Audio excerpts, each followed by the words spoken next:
G'day everyone. Wanted to talk to you about an article here that I just read on Sony Alpha Rumors. It's discussing the mount, the different mounts between all the camera manufacturers and how this is a Fuji article and where they've put Sony last on as their list of basically good mounts. Let's have a look at this list and I'll show you what it's talking about. It just says here, Fuji created a new way to measure the different mount qualities and Sony FE ends up as last on their scale. And you know, there's a diagram here where it's showing all of the different mounts that are there.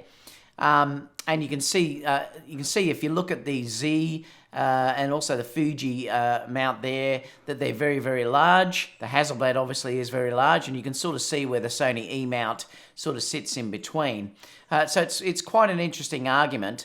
And you know, they're just talking here, there's a whole stack. I'm not going to discuss the whole thing, but basically what they're discussing here is the angle of acceptance of the light. And what they mean by that is how the light comes in through the lens and then hits the sensor.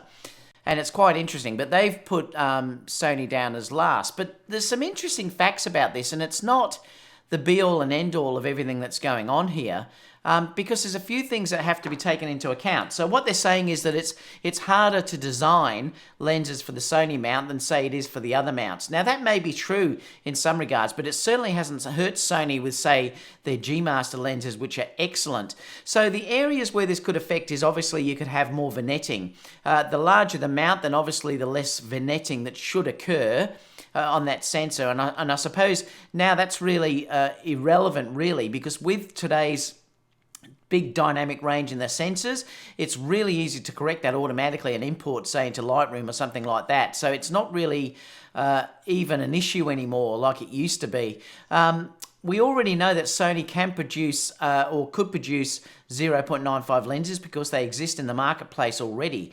There is one area, I suppose, where it could be an advantage having the larger mount when you're talking about IBIS, because then there's more room for everything to move around.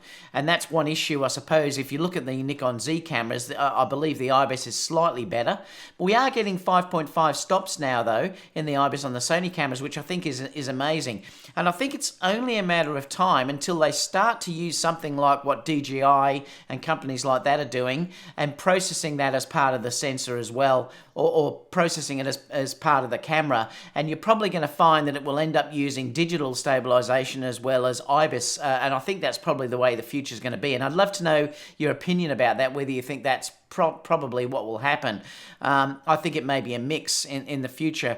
I just think really, look, when you're talking about, there's multiple things you've got to consider here.